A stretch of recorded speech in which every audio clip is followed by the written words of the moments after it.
We are here in San Antonio, Suchitepeques, Guatemala, making the undeniably delicious fish panadas made out of salmon fish by my beautiful wife Cheryl.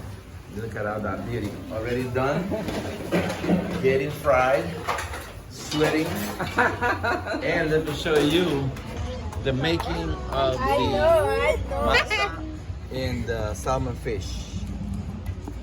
That's how they do it. We're gonna see how she's able to get the panadas ready to put right in the frying pan. There you go. That's how you do it. You flatten the masa, you put the fish inside,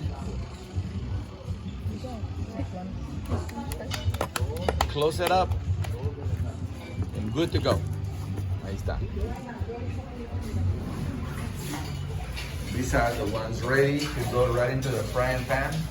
And this is basically what happens. And once they're ready, that's what they look like.